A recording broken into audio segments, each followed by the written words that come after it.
Hello, and welcome back to another episode. Today, I wanted to share 3 ways to stay motivated behind the chair that are super important. A lot of times by this time of year, we're in a little bit of a slump. We're geared up for the holidays, we're stressed, we're rushing through things, and we're not really enjoying ourselves. So, number one, the importance of community, stepping away from your own routine and having a shadow day at a friend's salon or a competitor's salon, whoever will allow you into their space. I just did this recently and learned so much and enjoyed myself a lot having a visit at a friend's salon where the staff was doing each other's hair. They all came in on their day off. Number two, stepping out of your comfort zone with new techniques. My shadow day, there wasn't a single technique that they did that I've ever done in my own salon. And I've been in the business for 40 years. So what they were doing on each other's hair and the steps that they were taking were all foreign to me. I felt like a brand new out of beauty school student, and it was amazing. Was it uncomfortable? Of course. New things are always uncomfortable, and being in someone else's space can be uncomfortable. However, the owner of the salon is a dear friend of mine. She's amazing. She loves education and she offers free classes all of the time at her salon. And she and I are both amazed that people don't take her up on it. They're like, what's the catch? So, having that sense of community, being in a different space with different people is one of the best classes you could ever take. And number three, then pay it forward and you have someone come into your space or you make a video and you share it on your social media. Sharing is caring. There's no gatekeeping here. We all have a different twist that we put on things. Even if we are taught an exact technique somewhere else, we will have a different twist on it when we do it ourselves. So I learned so many things, but the biggest thing that I love the most about the experience was that I literally asked to come 5 minutes before I left my house to come. I reached out to this salon owner and I said, "Hey, I miss you. Let's get together for coffee or lunch." And she said, "I'm doing a hair day at my salon. So as soon as I finish, I can meet up with you." And I said, "Sure." And we made plans to meet at a restaurant. And then I stopped and thought, I have nowhere to be today. And I always need fresh content for my membership. I want to go spend time there and see them having their hair done if they don't mind. So I reached out right back away and said, "Hey, do you mind if I come and crash your hair day and get some content?" And she was like, "Oh, absolutely, sure." So I, of course, stopped to get a coffee and I took my time, and they took the time to take before photos before I got there because they knew that I missed the before on some of the girls. And I thought that was amazing. So just being in the habit of taking pictures, and, there's nothing worse than going somewhere and seeing the after and never knowing what the before looked like. So I do have pictures, I do have videos. I'm happy to share them. If you're listening to this on the treadmill or if you're driving, a lot of people tell me they listen to these when they're in the car. Don't try to look at your phone and look at these photos. Just head to either the Expert Color Solutions Facebook page later to look at the before and afters, or head to my YouTube channel. My YouTube is www.youtube.com/at Elaine Travis, color expert. I think if you Googled YouTube Elaine Travis, it would come up just as easily, but I think that is the direct link. So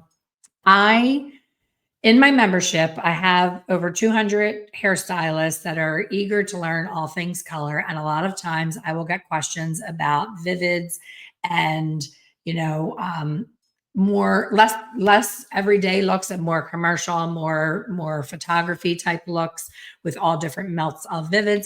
That's so out of my comfort zone and out of my wheelhouse. And I don't pretend to know everything about it.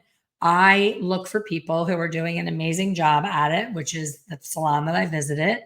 And I say, what can I learn from this experience and what can I bring back to my group? Because sometimes, people will comment, especially on my book. Someone commented on the reviews of my book, A Colorful Journey, which is available anytime on Amazon.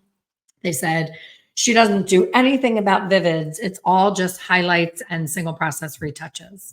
Okay, that's true because that is my expertise. I am an expert at gray coverage, at color corrections, at beautiful, natural, commercial, not, I keep saying commercial, beautiful, natural, everyday looks that women who work in a corporate environment can walk into and not be written up by HR. As we are hairdressers and the girls that were at this hair day, they can wear their hair however they want to express themselves artistically. And it was so fun for me to really step out of that comfort zone. So I was amazed at all the double process bleaching. I say it all the time. I've been in the salon world for 40 years doing hair, pretty much the whole time, besides the last 5 years. And I've only done a double process blonding service maybe 10 times in my entire career because I don't do a lot of vivids. And I think that a double process blonde service is such a commitment and that most people don't want the time commitment or the investment commitment that goes along with it. So when these girls were having their hair done, each time they would do the whole double process lightning part, I would say, so walk me through the pricing on this. If I were a client coming in for one of these services, what would this cost me to have done? And the owner said, this in particular, which I'm going to show you, she said this would be $550. And that was not the cut. That was not extensions. That was not anything but the color. Granted, it was bleaching all the hair out, correcting things, doing a complete total shift from one shade family to another, and also having regrowth. And my mouth just dropped open. I've heard of $550 and up color corrections, but this was not a correction. This was a lifestyle. This was a vivid lifestyle. And I'm thinking to myself, the people that I've seen wearing vivids, for the most part, I don't like to generalize because there's all different people with all different tastes, but most of the people that wear the most complicated vivids are in their 20s and younger. So I'm thinking, how are these 20 somethings affording these vivids? And I thought, well, now I get why I had so many corrections show up in my chair, because people were trying to do it themselves. And then, of course, we started down the road of talking about the beauty supply and how when someone walks into a Sally's, which is open to the public, unfortunately, and how they just pick things up off the shelf. They'll pick up a manic panic. They'll pick up a splat. They'll pick up things that we as hairstylists are like, oh my gosh, please don't do that. It's so hard to remove that when you change your mind. But to the consumer, they think, oh, I have brown hair. This manic panic is pink. I'm going to have bright pink hair right out of the gate. And you and I, hairstylists listening, know that that's simply not true. The hair has to be lightened. It has to be lightened properly. And it has to be lightened to a certain level, not always a clean level 9. That's something that I've learned recently and that I stress to my people in my membership, that it's not always necessary to take the hair all the way to having no color left in it. If you're doing the deeper vivids, you don't need to go to the palest, ready to snap off the head. If you're doing blush pink, absolutely, you have to remove all of that yellow or you're going to get peach. So thinking through what you're doing when you are doing a vivid service is, of course, important. And what was new to me in this experience was Teresa, who's my friend, the owner. I'm going to show you her before. So this is how she started. You can see underneath, she has a little bit of purple left over. And then when I show you her side view, she has some green right in the area next to her glasses. From like her eyebrows down is a very pale shade of green. And I reached out to her right before this episode to make sure that I got it right, that they did not do anything to remove the green. They simply put the pink right on top of the green. And I thought that was interesting because in my mind, I'm thinking pink is going to go on the green, but it's going to try to neutralize the green and almost pull it to like a silver shade because it wants to neutralize it. But I'm guessing because it was such a pale shade of green and it was such a faint amount on there, that the strength of the brighter pink, it just made the pink smoky, which was actually beautiful. Let me show you the after. It's a smoky pink. And she did it, which I thought was cool. Her hair is silver for the most part, but she had some blonde in there. And they did it just around the perimeter from the money piece all the way down to the rear the back money piece. So a total face frame of this smoky pink. And I thought that was beautiful. So then we started to talk about how boring I am. I said, oh my gosh, I am so boring. I have been doing hair for 40 years. I've never done any fun colors. I've tried wigs on, I've had fun with wigs. I've never had extensions, and I've never had vivid shades in my hair. And she said, well, what would you do if you did? I said, I want the softest, palest blush pink, almost bordering champagne, just a hint of pink, which is super hard to get because it always leans either bubblegum or more mauve or more peachy. So she said, I've got you. I'm going to put some extensions in. So now I'm already out of my comfort zone, even watching these things be done. Now I'm extra uncomfortable. I've never had extensions and I've never had pink hair. And I was leaving the next day to go to California to an event with 45 people I've never met before who are meeting me for the first time, and I'm making that first impression. So I was like, okay, because we were kind of making fun of how boring I am, that I've always just been some version of blonde dimension. Right now, I've let the gray come in. That's a big thing for me, but I've never done any pastels. So she installed a few K-tip extensions. They're in here somewhere. They're very barely pink now because I've washed my hair so many times. I don't know how I feel about the K-tip. I feel like I kind of have little bugs in my head. I keep trying to zhuzh my hair so that the tip doesn't show. So I don't know that I would do that again. I'm not sorry that I tried it. And what I wanted to point out was I was there as a guest, as a visitor. The salon was closed. The staff was getting their hair done. I was an intrusion, in my opinion. I was an interruption, an intrusion. I'm asking questions, I'm filming, I'm making them a little bit, I'm sure, uncomfortable. And as soon as I mentioned, oh, I've been thinking about maybe some pink, Teresa right away goes in the back, takes out colors, starts coloring these K-tip extensions to the exact pink that she knows that I want, and installs them. I don't want to say most, many stylists, many salons would say, oh, we can help you. We offer K-tip extensions. They are this amount of money, this amount of time. I don't have them in stock. I have to order them for you. And then I have to custom color the extension. Guess what, guys? I would have said, no, thank you. I would not have gone back. But because she said, oh my gosh, sit, grab a cup of coffee. I'm going to make them pink. And while you're drinking your coffee, they'll process. I'm going to plop them in your hair. And she did it right then. It wasn't a big deal. So sometimes I think when clients ask for an upsell, they are ripe for the picking. They're there. They're ready to spend more money. They're excited. And then we get so wrapped up in our perfectionism that we're like, I'm not ready. I don't know if I'm going to get the shade right. What if I make it too pink? What if it's not pink enough? What if? And then we say, come back.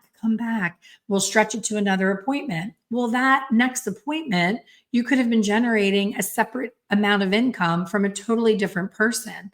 Now you've pushed off today's income to next week, and now you're sacrificing next week's income. If that makes sense, there's no better time than in the moment when someone asks for something. So if they asked for, oh, I've been thinking about highlights, paint a couple around their face before their haircut, put it in there to the appointment. They will never come back and say, never mind, I don't want more, as far as highlights around the face. So, take advantage of those moments when people are in the moment and looking for something different because they're ready. So here's another thing that's very, very in fashion right now that shocked me. My friend Donna, who most of you know, Donna Roggio, she's my financial guru for all things salons and personal finances. She teaches at my events. So she sends me anything that's cool in hair. She sends me through Instagram or DMs because she's in Spain. And she's like, hey, did you see the ghost roots? And I'm like, what now? So ghost roots are when your, regrowth is much lighter and brighter and blonde and then darker color on the ends. I'm like, when did that become okay? Hot roots are in now. I feel old. So this is her before. And she intentionally said, I want hot roots. And this was her after. She was a little bit disappointed. She thought it was going to be a lot more extreme. For me, that's as extreme as I could handle and not feel like I was in a fight with my hairstylist and that it was not intentional. So for me, that was a soft version of it. I'm not quite ready. Just me. That's my aesthetic. I'm not quite ready for more than that. So I wanted to share this video of the girls working together. They're all in capes. They all have color in their hair at the same time, and they're all smiling. They're all absolutely happy to be there. It's just a little boomerang. One's, mixing the color. One is holding the hair out of the way, being like a human clip for the other ones. And they were all happy to be there. There was no grumbling of like, I can't believe I'm here on my day off doing hair. This sucks, especially because these are complicated processes and not every one of them was as complicated. So there was no like, oh, well, I spent, 2 hours doing hers and mine was only a 20-minute retouch. There was none of that. And that to me shows a team that's worth working with and for and joining. If I was going to look to get back into doing hair somewhere, I would definitely consider going there because there was such a team vibe. There was no backbiting, no, cattiness. They were all just really happy to be there. So this is another video. This is Teresa putting on the double process retouch for the ghost roots.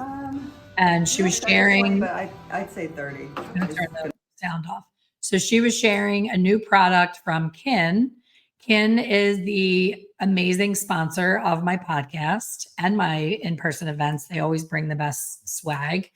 And they have a brand new 9-level lightener that can be used on scalp. And Teresa could not rave enough about this lightener.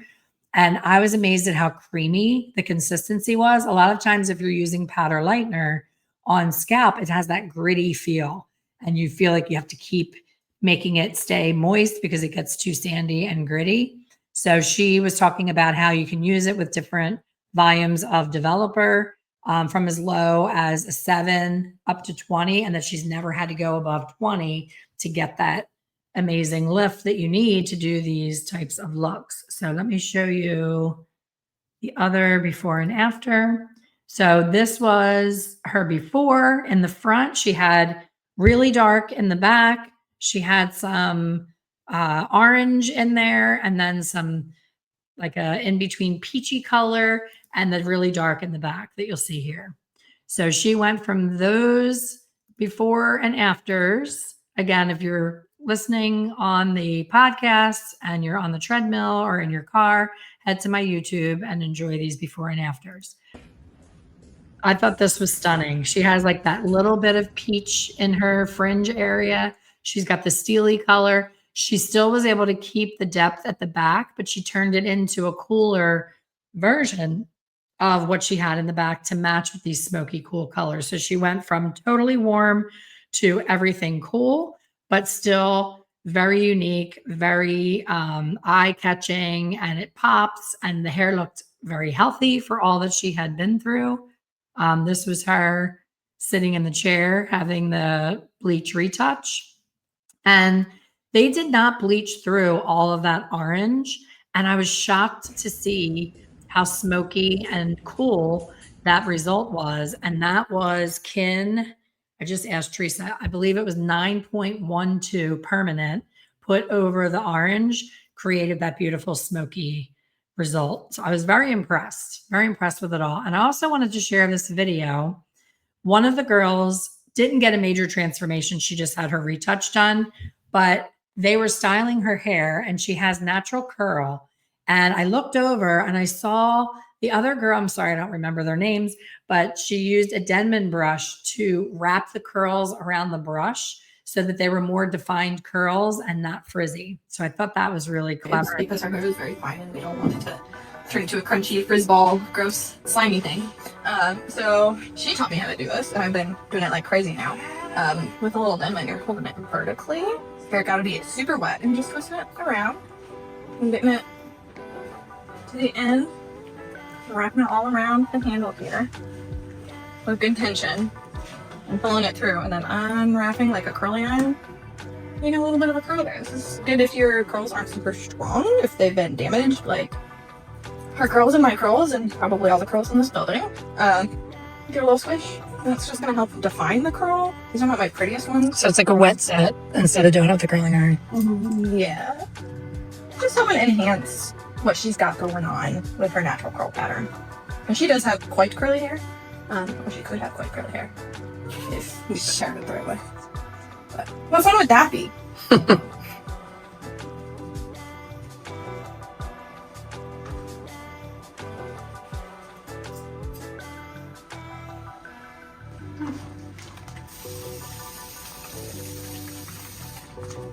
Now, when she did this on my hair, she put the product in each section, but because she has a complicated relationship with product, I would just put it in all over, and I probably would like to put more product in there, but I know that she would not, so.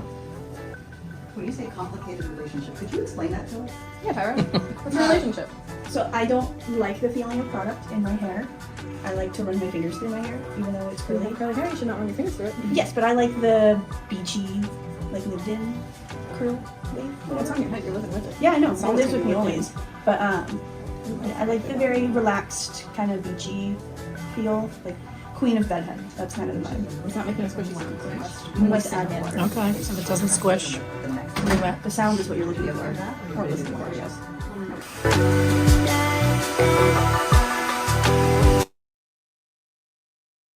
So that's the after. It's a nice, soft, beachy wave without being kinky curly. And the key they had said in the video, in case you couldn't hear it, was if it doesn't squish when you squeeze it with your hand after the curl is put in, you kind of give it a squeeze.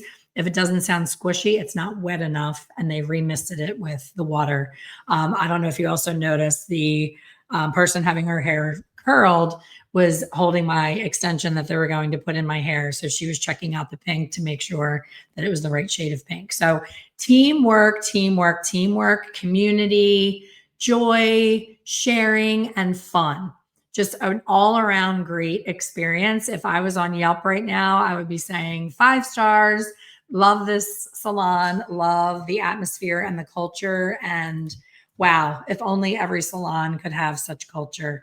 And it's not by accident. Teresa and I have been friends for several years. We talk at our little breakfasts and coffees about staff issues and having a bad apple and what you need to do about it. And she did the hard things to protect the culture. So definitely not an accident. And Teresa, as an owner, is every bit as passionate and excited about doing hair every single day and leading her staff and making sure they get educated and they're on top of the trends. I shared that Kin is a sponsor of my podcast. I was seeing products in her salon I didn't even know existed. So shame on me. I need to get better at keeping up. I was like, wow, what is this? I've never seen this before. And, the way that she was using Kin color so creatively, she was using the permanent color in demi ways as well as permanent ways, and not the way that you would think that you would. So lots of really cool things, and I cannot recommend a shadow day enough. So thank you for listening to this episode, and I hope to see you all on the next one.